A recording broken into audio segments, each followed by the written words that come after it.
গৰু চোৰৰ উৎপাতত এতিয়া ৰাইজ থাকিব পৰা নাই। গেলেকীৰ কলগাঁৱত গৰু চোৰে যি উৎপাত কৰিলে, এখন গাড়ীত 5টাকৈ গৰু ভৰাই আনা, এই গাড়ীখন মই জুম কৰি দেখাইছোঁ। এইখন গাড়ীত 5টাকৈ গৰু ভৰাই আনি গেলেকীৰ পৰা আহি থাকোঁতেই পুলিচে যেতিয়া ছিগনেল দিলে, গেলেকী আৰক্ষীয়ে ছিগনেল দিয়াৰ পাছতো গাড়ীখন নৰখিল আৰু বহুত স্পীডত আহি এই মছজিদৰ সন্মুখত দুটাকৈ ঘোঁৰা আছিলে আৰু সেই ঘোঁৰা দুটাক খুন্দা মৰাৰ ফলত এটা ঘোঁৰা উৰি আহি এই সন্মুখত পৰিছেই আৰু এটা ঘোঁৰা ইতিমধ্যে মৃত্যু হৈছে আৰু এটা ঘোঁৰা জীয়াই আছে।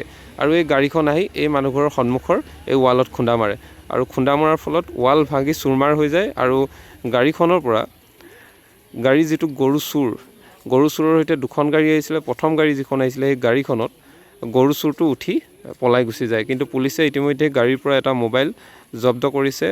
গেলেকী আৰক্ষীয়ে এটা মোবাইল জব্দ কৰিছে আৰু এতিয়া আমি আশা কৰিছোঁ এই মোবাইলটোৰ পৰাই তেওঁলোকে অনুসন্ধান কৰিব পাৰিব আচলতে গৰু চোৰৰ টীমটো এতিয়া ক'ৰ হয়। আৰু যিহেতু ফোনটো ৰিং হৈ আছে বুলিও ৰাইজে জানিবলৈ দিছে, গেলেকী আৰক্ষীয়ে উদ্ধাৰ কৰিছে ফোনটো।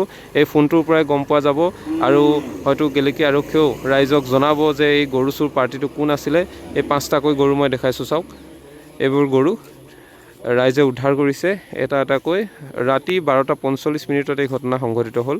মছজিদৰ সন্মুখত দুটাকৈ ঘোঁৰাক খুন্দা মাৰি এটা ঘোঁৰা ইতিমধ্যে মৃত্যু হৈছে আৰু এটা ঘোঁৰা অৱস্থা একেবাৰে সংকটজনক। আৰু তাৰপাছত আহি গাড়ীখন খুব জোৰেৰে এই মানুহঘৰৰ এখেতৰ সন্মুখত ৱালত খুন্দা মাৰি ৱাল ভাঙি দিছে আৰু গাড়ীৰ অৱস্থাটো আপোনালোকে দেখিছেই।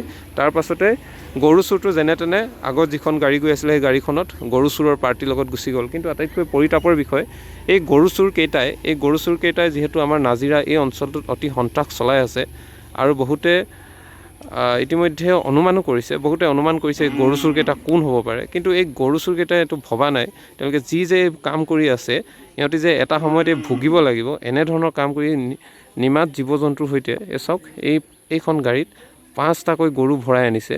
ইমান নিৰ্দয় হ'ব পাৰে ইহঁতে আৰু ইহঁতবোৰে এনেকুৱা কাম কৰি টকা গোটাই জীৱনত আচলতে কি সুখ লভিব পাৰিম বুলি ভাবিছে এইটো আমি বুজা নাই। কিন্তু এনেধৰণৰ কাম কৰি আনক যে সন্ত্ৰাসিত কৰিছে, আনক জীৱকুলক ধ্বংস কৰাৰ লগতে যে এটা বেয়া পৰিৱেশৰ সূচনা কৰিছে, এই গৰু চোৰকেইটাই কিন্তু ভাবি পোৱা নাই। সেয়ে আমি আশা কৰিছোঁ গেলেকী আৰক্ষীয়ে যিহেতু এটা মোবাইল জব্দ কৰিছে, ইয়াৰ ওপৰত এটা সঠিক তদন্ত হ'ব বুলি আশা কৰিছোঁ। যাতে এতিয়া ৰাইজেও বিচাৰিছে এটা সঠিক তদন্ত হওক। মোবাইল জব্দ কৰাৰ লগে লগে মোবাইল অহাৰ লগে লগে ইয়াৰ প্ৰুফটো 100% প্ৰুফ আৰক্ষীয়ে গোটাব পাৰিব। সেয়েহে সকলোৱে এতিয়া আশা কৰিছে এই ক্ষেত্ৰত বিশেষ ব্যৱস্থা গ্ৰহণ কৰি এই গৰু চোৰকেইটাক ধৰিব লাগে। ইতিমধ্যে আপোনালোকে জানিছে শিৱসাগৰ বিশেষকৈ নাজিৰা অঞ্চলটো হওক, গেলেকী মেকিপুৰীয়াত গৰু চোৰৰ উৎপাত অত্যধিক হৈছে। ৰাতি যিকোনো অঞ্চলৰ পৰা গৰু চোৰ হোৱা অভিযোগ উত্থাপন হৈছে আৰু এনেধৰণৰ এই গৰু চোৰকেইটা কি কাৰণে কেনেকৈ অটপালি পাইছে, কিহৰ পৰা লাই পাইছে আৰু এই গৰু চোৰ কৰি গৰুৰ জৰিয়তে টকা ঘটি সিহঁতি জীৱনত কি কৰিম বুলি ভাবিছে তাক লৈ এতিয়া প্ৰশ্ন অৱতাৰণা হয়। কিন্তু সিহঁতি যি কাম কৰিছে এই কামৰ বাবে যে যেনেধৰণে ভুগিব লাগিব এই কথা কিন্তু ভাবি চোৱা নাই। এটা দিনত আজি যিধৰণে দুৰ্ঘটনা কৰিলে, যিধৰণে ঘোঁৰা উৰুৱাই দিছে মাৰি, ঘোঁৰা ইতিমধ্যে মৃত্যু হৈছে, নিমাত জীৱবোৰক যিধৰণে সিহঁতি হত্যা কৰিছে বুলিয়ে ক'ব লাগিব, ঠিক সেইদৰে সিহঁতৰো যে এটা দিন এনেকুৱা আহিব এই কথা কিন্তু সিহঁতি ভাবি চোৱা নাই। এয়া গেলেকীৰ কলগাঁৱৰ ঘটনা। এইখিনি কথা এইকাৰণে ক'বলগীয়া হৈছে কাৰণ বেয়া লাগিছে। এনেকুৱা নিমাত জীৱ জন্তুৰ সৈতে সিহঁতি যিবোৰ পাপ কাম কৰি আছে, ইহঁতৰ হয়তো মানসিকতা এনেকুৱা, সেইকাৰণে হয়তো ইহঁতবোৰে এনেকুৱা কাম কৰিব পাৰিছে। সেয়া গেলেকীৰ কলগাঁৱৰ ঘটনা। কালি 12:45 এই ঘটনা সংঘটিত হৈছে। গাড়ীখনত গৰু চোৰৰ জোতা চেণ্ডেলো উদ্ধাৰ হৈছে। জোতা চেণ্ডেল আৰু যিটো মোবাইল উদ্ধাৰ হ'ল, সেই মোবাইল ইতিমধ্যে গেলেকী আৰক্ষীয়ে লৈ গৈছে।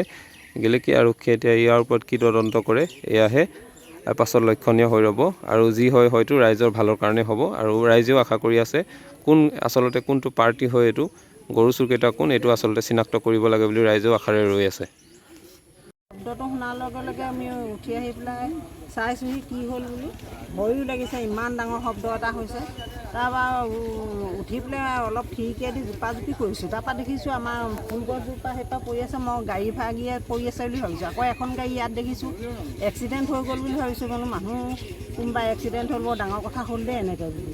এই ভাবোঁতে তেনেকৈ ইয়াত টৰ্চ মাৰি থকা দেখিলোঁ। টৰ্চ মাৰি থাকোঁতে আমি উঠি আহিলোঁ। উঠি লাইট জ্বলাই পেলাই চাইছোঁ গাড়ী ইয়াত গৰু বোলে সোমোৱাই থৈছে। পুলিচ লগালগ আহিছে আৰু পুলিচে সিহঁতক খেদি আহিছে বুলি কৈছে। তাত তেতিয়া ক'লে বোলে চাইছে গৰু 5টা সোমাই আছে।